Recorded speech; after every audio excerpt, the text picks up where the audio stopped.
Listen, I know the finals aren't technically over, and I'm not saying that they are over. I'm just saying that I feel comfortable enough at this point to start talking about next season. I hope it goes to 7 games somehow, but I think it's probably time to start talking about next year. Anyway, welcome back everybody. My name is Tucker, and in today's video, we're gonna be talking about what is next for the NBA. I've done a what's next video for almost every single team in the entire league. I think the Hornets and one other team are the only few that I didn't get to just because honestly I'm not all that interested in them. But in this video, we're going to be talking about kind of where the league is going to go from here. When is next season going to start? How are they going to do the draft? How are they going to do free agency? What answers do we have from the league itself? And what do I think potentially will happen or should happen with the league as far as the schedule and everything else moving forward, because at this point it's pretty unknown how they are going to proceed. So that's what we're going to be talking about in today's video. But really quickly before we get started, if you enjoy content like this, then consider subscribing. I upload basically every single day, and leaving a like rating is a great way to let me know that you're enjoying the content, and it helps the video out a ton as well. And if you want to, you can come hang out with me over on Twitch. We've been having a lot of fun over there at Spolo_TD, playing some Warzone, talking about basketball, talking about whatever. It's really cool to see people continue to come over there every single day, and I hope you'll be one of those today. I'm probably live right now. With that said, let's go and get started. Okay, so I did my best to look around and try and find as many details about next season as possible, because I didn't just want this to be all speculation. I wanted there to be some real information in this. But the league is being strangely vague about what's happening next year in terms of specific dates, which is strange for a league that is usually so public and so transparent with a lot of different things. But I think the reasoning behind that is pretty clear, and that's just that they are unsure of when and how exactly things are going to be happening moving forward for next season. So if there's not as many details in this video as you would have hoped or expected, that's just because I wasn't able to find them personally. If you find them, you can send them to me on Twitter in the comment section of this video, but this is what I've been able to find. So the draft as of now is scheduled for November 18th. This date has moved around a couple of different times, as have a few others for the NBA. And that, again, is just because it's such a fluid situation. But right now, the NBA draft is supposed to start November 18th, and then free agency is going to start at some point after that as well. We don't have an exact date on the start of free agency either, at least not one that I could find. And that is certainly strange that that's so up in the air, because we don't really know when the new league year starts. And the other part of that is we don't know what the salary cap situation is going to be like. And this is a detail that I think has been kind of lost, that a lot of people were thinking about initially when the league shut down. But now that it's come back and we've had the bubble, we don't know financially what, the cap situation is going to look like for these teams and for the league, because traditionally it's based off the amount of revenue that the league is bringing in, which obviously that number is going to be significantly different this year than it has been in the past. So we still don't have details on that. I would imagine that right now they are planning on going with something that changes as little as possible to the salary cap. This is complete speculation, but this is something that I've talked about in the past, to drastically decrease that number not out of nowhere, but so suddenly would drastically impact everything that teams are doing. They'll come up with some kind of solution or just leave it exactly the way that it is.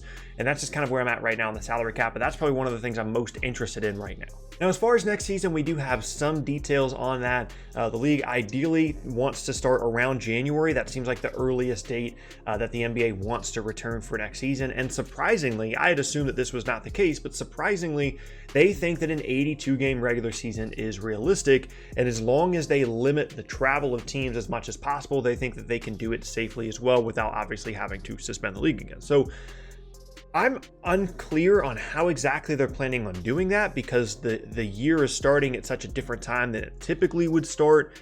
And like how exactly they would fit all those games into what I would imagine would be a condensed schedule. Like, are they just going to start in January and then run a regular amount of time for a season and have it end and never really reset the calendar to where it was pre-suspension? I don't know. This is obviously a lot of different things that they have to deal with and kind of figure out. But I had assumed that if we were starting in January or February or March, that it would be a shortened season. And I understand that there's financial incentives there and they have to get their TV money and things like that to getting to an 82-game season. But I had assumed that it would be a shortened season, but apparently as of now, that is not the goal of the league. They want to get to all 82 games rather than shorten the season. The other part of this potential January start, which again is what they're kind of aiming for, but that's really the earliest apparently that the league would come back, but that can obviously be pushed back significantly if they need it to, is how long are they willing to wait to potentially have fans in the arena, whether that be at 20%, 40% capacity, whatever it may be, because we don't know exactly what's going to be going on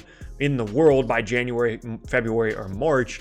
And you also don't know what capacity of fans you're going to be allowed to have, or what would even be a safe number to have at that point. And the longer that they wait, you would imagine that would ideally increase the number of fans that they could have at these games, and the world can hopefully be a little bit safer, at least here in the States. So don't know exactly, how that January start could potentially be impacted by that. But what I would say is, if you're someone that's really excited about the league starting next year, I wouldn't count on it starting in January. There's so many things that are up in the air right now that they still have to figure out. And if we've learned anything in the last 6 months, it's that generally things are going to be pushed back. So it looks like draft in November, free agency at some point. We don't know what the salary cap is going to be, and the earliest that the league would start would be in January, but I wouldn't quite hold your breath on a January start date. Now, for me personally, I certainly want the NBA to come back in a timely manner. I'm really excited for next season. There's a lot of storylines going around, not only with my own team, the Nets, but with a ton of other teams. With, the whole Clippers situation, I don't have to go through it one by one, but it looks like it's going to be a really interesting year.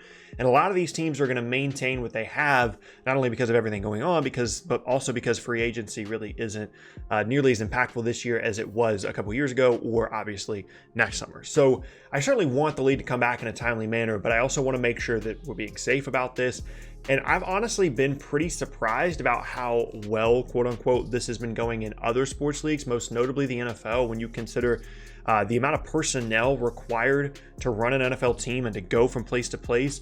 The fact that they've been relatively successful, knock on wood, to this point has been surprising to me. And maybe that's a model that the NBA is going to follow, where there's going to be a ton of testing, and if there's positive tests, they're not allowed to be in the facility, all that stuff. They're certainly going to have a ton of protocols in place for whatever season they do next year, whether it's 82 games, whether it's shortened, whether they start in January, whether they start in March. One thing I'm certain of, though, there's no way that they're going to do the bubble again.